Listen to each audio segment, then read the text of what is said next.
யாரு படம் ஓடினாலும் ஹீரோ அங்க நாங்கதான் அப்படின்னு சொன்ன மாதிரி தாங்க இன்னைக்கு வான்கேடே ஸ்டேடியத்தில் ஹார்திக் பாண்டியா அண்ட் தோனி மோதுனாங்க.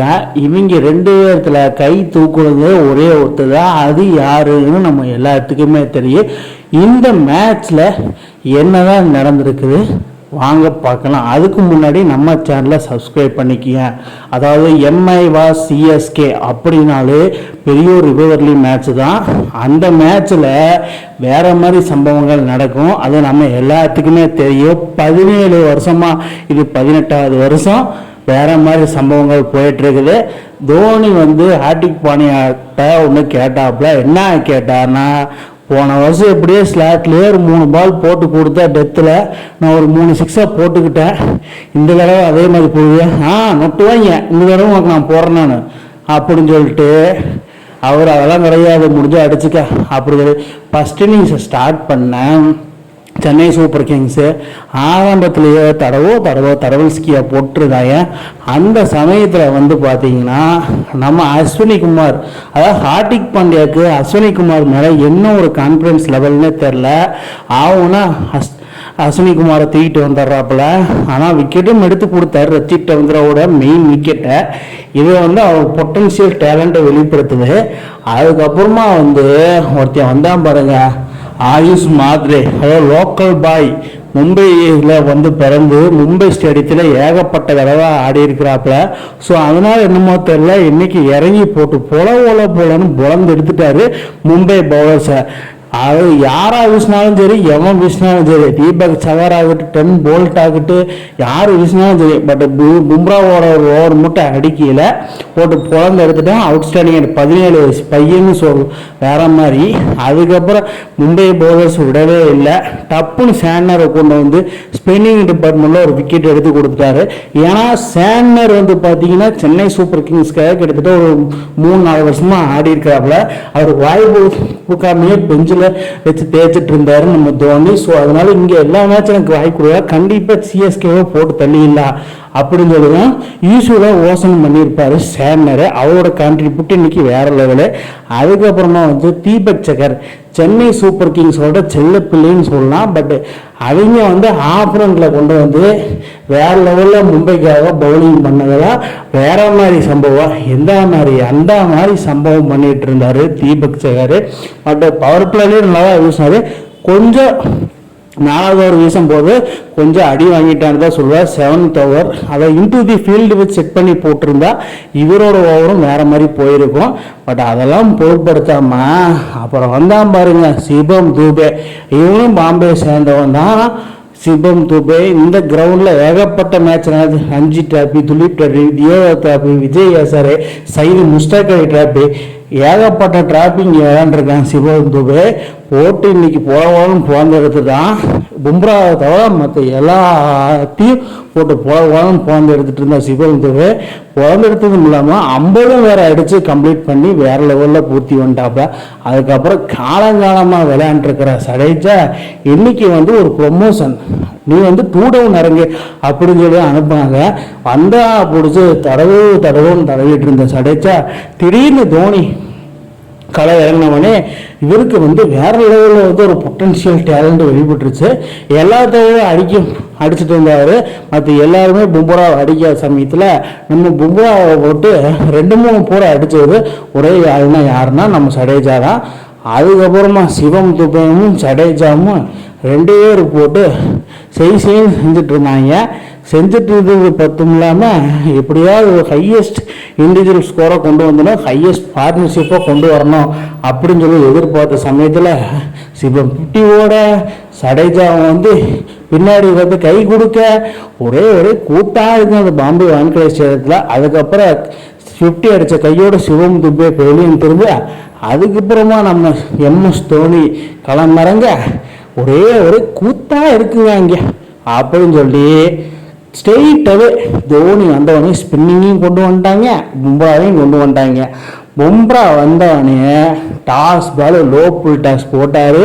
கரெக்டாக திலக் வருவாக ஸ்கொயர் லெக்கில் நிறுத்தி வச்சாங்க. டப்புன்னு விக்கெட் எடுத்தார். போயிட்டே இருந்தார் பும்ரா. ஏன்னா காலங்காலமாக பும்ராவோட ஓவரில் தான் எம்எஸ் தோனி அவுட் ஆகிட்டு இருக்காப்புல, இன்னும் ஸ்பின்னில். அதை வந்து கரெக்டாக யூஸ் பண்ணார் பாண்டியா. அதுக்கப்புறமா நிதானமான ஆட்டத்தை வெளிப்படுத்திய ரவீந்திர ஜடேஜா அவரோட 50யை ரொம்ப வருஷம் கழிச்சு போட்டாருன்னு நினைக்கிறேன். ஏன்னா கடைசியாக ஒரு 6 பாலுக்கு 37 ரன் அடித்து ஆர்சிபி கூட தான் போட்டார் ஒரு 50. அதுக்கப்புறமா இப்போ தான் 50 போனார். 4th IPL 50 சொல்ல கிட்டத்தட்ட 2010 ஆடுறாப்புல. பட் இருந்தாலும் இப்போ தான் அவருக்கு வந்து 50, அது 4 50 தான் போட்டிருக்காரு. இதன் மூலியமா என்ன நடக்குன்னா 20 ஓவருக்கு 176 ரன் மட்டும்தான் அடிக்க முடிஞ்சது. ஏன்னா பேட்டிங் வந்து ஃபுல் பர்ஃபார்மன்ஸ்னு சொல்லுவேன். ஏதோ வந்து ஆனாங்க 177. இந்த பேட்டிங் ட்ராக்கில் ஒத்தே வராது. 220 அடித்தாதான் இந்த பேட்டிங் ட்ராக்கில் வின் பண்ண முடியும். ஜடேஜா வந்து ஒரு 53 ரன்னும், சிவம் துபே ஒரு 50 ரன், ஜஸ்பிரீத் பும்ரா 2 விக்கெட் 4 ஓவருக்கு 25 ரன்னை கொடுத்து. ஸோ மும்பை வந்து நீடட் 177 runs to win. இந்த பேட்டிங் ட்ராக்ல அசால்ட்டாக அடிக்கலாம். செகண்ட் இன்னிங்ஸை ஸ்டார்ட் பண்ண மும்பை ஓப்பனர்ஸான ரோஹித் சர்மாவும் ரியான் ரிக்கல்டன், அதாவது இம்பேக்ட் சப்பாக வந்து இறங்கினார் ரோஹித் சர்மா. யாருக்கு பொதுவாக அஸ்வினி குமாருக்கு பொதுவாக இறங்கி ரோஹித் இன்னும் ஹிட்மேன் சர்மா அப்படின்னு சொல்லி ப்ரூவ் பண்ண சொன்னான். ஏன்னா பவர் பிளே என்னும் கோயில் ஹிட்மேன் சர்மா 2 ஃபுல் ஷாட் ஆடிட்டார்னா ஸ்கொயர் லெக் லெக்ஸி இல்லாட்டு வேற மாதிரி ஃபார்முக்கு வந்தார். ஏன்னா 4 மேட்சை அடிக்காத ஹிட்மேன் ரோஹித் சர்மா இன்னைக்கு போட்டு போல கலீல் அகமது பால் ஆகட்டும், அசீம் பால் ஆகட்டும், வேற எவன் போட்டாலும் அது ஜேமி ஓவர்டன் பாலெல்லாம் வச்சு செய்கிறாங்க. பட் இருந்தாலும் ஒரு சைடு வந்து ரோஹித் சர்மா அடிக்க ரியான் ரிக்கல்டன் நல்ல ஃபார்மில் தான் இருந்தார்.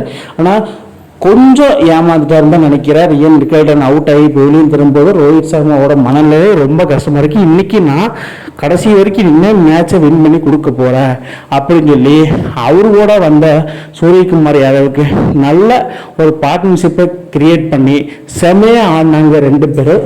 சூரியகுமார் யாதவ் ஆல்ரெடி சென்னையில் வந்து தோத்தப்போம், நீங்கள் பாம்பே வந்ததும் ஆகணும், வான்கடே வந்ததும் ஆகணும், நான் அங்கேயே வச்சு செய்ய தான் போகிறேன், இங்கே வந்து நான் ஸ்டெம்பிக் பண்ணி தூக்கிட்டீங்க, நான் கண்டிப்பாக அந்த மேட்ச்சை நான் வச்சு செய்ய தான் போகிறேன் அப்படின்னு சொல்லி இன்னைக்கு போட்டு புலவுடன் போடுறேன். ஸ்பின்னிங் இப்போ நான் ஸ்வீப் ஷாட் ஆடுறதில்ல, சூரியகுமார் ஆடுறத அடிச்சக்க வேறு யாரும் இல்லை. நான் சொல்கிறது வேர்ல்டில். ஏன்னா இந்த காலை வந்து இன்ஃப்ரண்டாக போய் உள்ளே போட்டு லெக்கில் திரும்பி ஸ்கொயர் லெக் மேலே வந்து 6 அடிக்கிறதுனா சூர்யாகுமார் மட்டும்தான் முடியும். ஏன்னா மிஸ்டர் 360 அதுக்கு தான் பேர் கொடுத்துருக்காங்க அவருக்கு. அதில் வந்து தலைவர் அந்த ரகத்தில் ஆடுவாப்பில், வேற மாதிரி இந்த மாதிரி அந்த மாதிரி ஆடுவாப்பில். கடைசியாக வந்து மும்பையும் வின் பண்ணிட்டாங்க. 177 ரன்ஸை கிட்டத்தட்ட 16 ஓவர் முடியக்குள்ளேயே வந்து எடுத்துட்டாங்க. வின்னிங் பர்சன்டேஜை வின் பண்ணிட்டு. ஸோ சம்டைம்ஸ் தோனி கேட்குறாரு யாருக்கிட்ட, ரோஹித் எப்படிப்பா 2 வேர்ல்டு கப் அடித்தேன், இப்போ உங்களை தோக்கடிச்சேன் பார்த்தியா, அதே மாதிரி 2 கப்பு அடித்தேன், ஒன்றும் கவலைப்படாத, நான் அடுத்த தடவையாவது நல்ல பொட்டன்ஷியல் பிளேயரை எடுத்து போடுங்க, அதுக்கப்புறம் மேலே வாங்க அப்படி சம் அட்வைசஸ் அண்ட் கான்வர்சேஷன் அங்கேயே வந்து போயிட்டு இருந்து ஸ்டேடியத்துலேயே வேற மாதிரி எந்த மாதிரி அந்த மாதிரி எது தோனி அட்வைஸ் கேட்குறாரு ரோஹித் சர்மாட்டியா. என்னம்மா இது வேற மாதிரி சம்பவம் இங்கே நடந்திருக்குது. இது மட்டும் இல்லாமல் பாயிண்ட்ஸ் டேபிள் மும்பை இந்தியன்ஸ் வந்து பார்த்தீங்கன்னா 7th பிளேஸில் இருந்தாங்க, இப்போ 6th பிளேஸ்க்கு வந்துட்டாங்க. அதாவது 8 மேட்ச்சில் 4 மேட்சை வின் பண்ணி 8 பாயிண்ட் எடுத்து 0.048 அப்படின்னு நெட் ரன் ரேட்டை எடுத்து கிட்டத்தட்ட 6th பிளேஸுக்கு மூவ் ஆகிட்டாங்க. அதாவது வேற லெவலோட மும்பை பர்ஃபார்மன்ஸ் வந்துட்டே இருக்குது. பாயிண்ட்ஸ் மேலே ஏறிட்டே இருக்காங்க. இவங்களை மட்டும் கொஞ்சம் நிறுத்திக்கிங்க, இல்லைன்னா இங்கே பாயிண்ட்ஸ் டேபிளில் பிளே ஆஃப்ஸ்க்கு வந்து கப் அடிச்சுட்டு போயிடுவாங்க. அது நமக்கு எல்லாத்துக்குமே தெரியும். அது ஸ்டாப் பண்ணுறதுக்கு இப்போ முடியாது நினைக்கிறேன். ஏன்னா பிளேயர்ஸ்லாம் வேறு மாதிரி இருக்கிறாங்க, பப்டப்பாக இருக்கிறாங்கன்னு தான் நான் சொல்லுவேன். இன்னைக்கு Mumbai Indians Chennai super Kings revenge complete பண்ணிட்டாங்க. அதை பற்றி மக்களே நீங்கள் என்ன நினைக்கிறீங்க? அதாவது ரோஹித் சர்மாவும் சூரியகுமார் யாதவும் அதாவது 2 பேரும் பார்ட்னர்ஷிப்பை போட்டு மும்பை இந்தியன்ஸ் டீமை டாப்புக்கு கொண்டு போயிட்டாங்கன்னு தான் நான் சொல்லுவேன். இதே மாதிரி பர்ஃபார்மன்ஸ் ரோஹித் சர்மாவும் சூரியகுமார் யாதவும் இதே மாதிரி ஹார்திக் பாண்டியாவும் டீமை செமையாக வந்து லீடு பண்ணுவாரா மாட்டாரான்னு அடுத்தடுத்து வர மேட்சில் தான் நம்ம பார்த்து தெரிஞ்சுக்கணும். இது மூலிமா நான் சொல்ல வர்றது என்னன்னா, இதே மாதிரி மும்பை இந்தியன்ஸ் பர்ஃபார்ம் பண்ணி பிளே ஆஃபுக்கு போவாங்களா மாட்டாங்களான்னு கீழே கமெண்ட் பாக்ஸில் கமெண்ட் பண்ணுங்க. இந்த மாதிரி இன்ட்ரெஸ்டிங் கிரிக்கெட் வீடியோவை தெரிஞ்சுக்க நம்ம சேனலை சப்ஸ்கிரைப் பண்ணுங்கள், லைக் அண்ட் கமெண்ட் பண்ணுங்கள். மேலும் மேலும் உங்களுக்கு வீடியோ வந்துகிட்டே இருக்கும்.